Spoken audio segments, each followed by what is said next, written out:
One lesson down, like 10 to go. Good morning.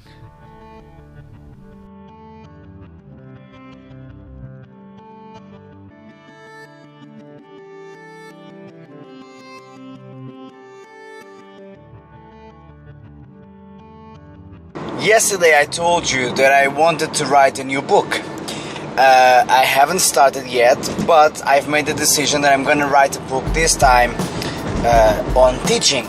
My first book, How Do We Learn, is a book mostly for students and parents. Of course, teachers can reverse engineer the book and get something out of it, but it was mostly addressing students. Now, the next book, which I believe I already know the title, but I'm not gonna share with you just yet, is gonna be on teaching, and more importantly, how to teach students who don't want to be taught. That's gonna be the subject of my book. In the next couple of months maybe, I'm gonna keep on sharing what I'm working on and studying and researching. It's not gonna be a labor of 2 weeks like the last one was. I think How Do We Learn was a book that I had to write quickly because it was such an urgent tool that I needed to share with my students. But this one, I'm gonna take my time.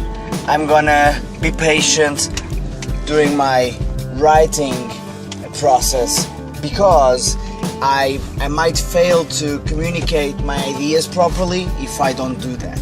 And now I'm gonna grab some lunch.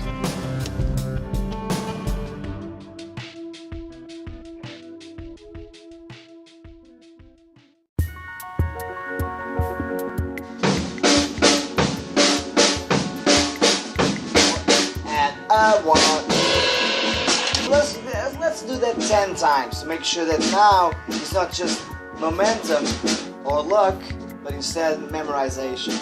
You actually know it here in the gut. Right, take it away.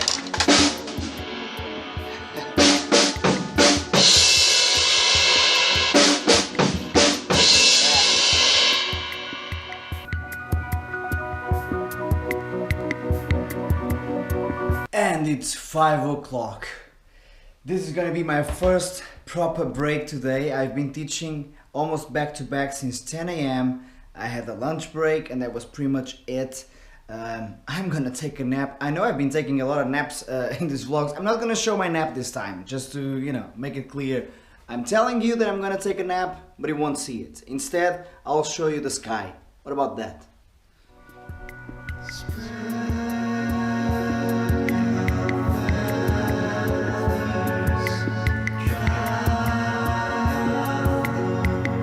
Alright, nap taken, kind of, but I'm really excited about tomorrow's workshop, so I couldn't really fall asleep, so I decided to just get up and start working on the workshop. Tomorrow's workshop is all about the polyrhythm. Tomorrow's workshop is all about the polyrhythm 5 against 4 and the 4 against 5, and if you don't know the difference, you need to attend this workshop. I hope my voice is better tomorrow, because as you can tell, my voice is super rough today. And this is all down to tiredness. I'm just tired and my voice is kind of kaput. Let's work on I'm going to write some exercises for tomorrow's workshop. I still have one more student today who's coming in 45 minutes, so that should be more than enough to write a couple of exercises for the guys tomorrow who are attending the workshop. Let's do this.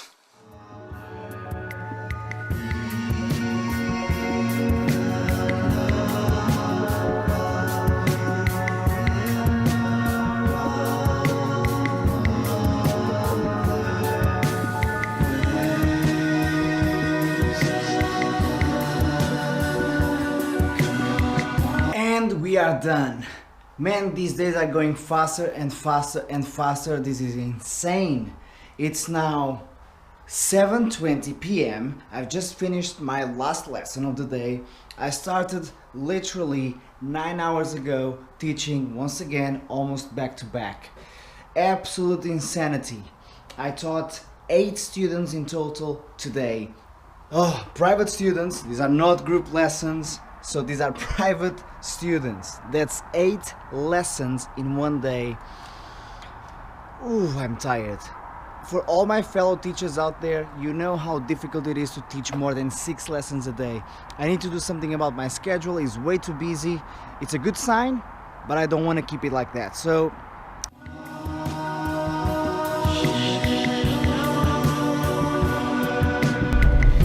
now on my way home, and I'm thinking, as I do in my car, I think a lot. Mostly very uninteresting things, but I'm thinking about my new book, and I want to talk to you about what the concept is and why I decided to write yet another book. First and foremost, as my first book, the main reason why I'm writing another book is because I still have a couple of itches that need scratching.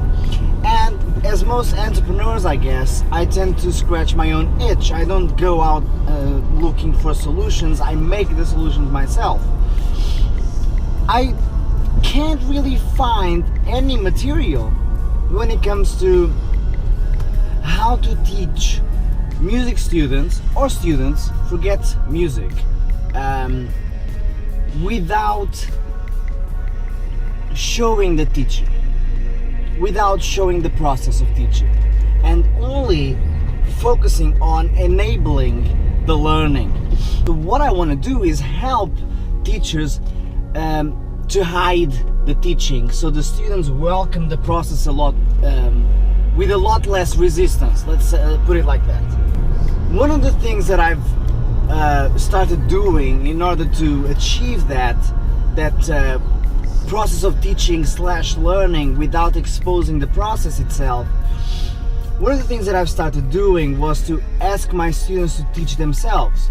In other words, I ask the questions, they provide the answers. Often they don't know the answers to the questions that I provide, and I know that they don't know. So we together as a team, we get to the answer instead of me giving him the answer, and that's that. First, I let them feel what doubt feels like. So I promote this inquisitive atmosphere in the classroom, just by asking a lot of questions that I know beforehand that they don't know the answer to. It's incredible to see how it becomes interesting for them to find what the answer is to something that their brain is looking for an answer and they can't get there. If you as a teacher just straight up give them an answer even before asking a question, they don't see that as meaningful. There's no reason for why you're giving them that answer, that fact, that piece of information. But let them feel doubt, and then the answer is going to be welcomed. So that's one of the things that I'm going to be discussing and talking about and exploring in the upcoming book. And no, I don't have a date for when I'm going to be publishing it, and yes, it's going to be another ebook. By the way, if you are a student, a music student, or a student of anything really, and you are watching this vlog and you're thinking this book is not for me, you should go and get my other book, How Do We Learn? It sells for £2.99. Are you kidding me? Go and get it. See you guys tomorrow. Thanks for watching.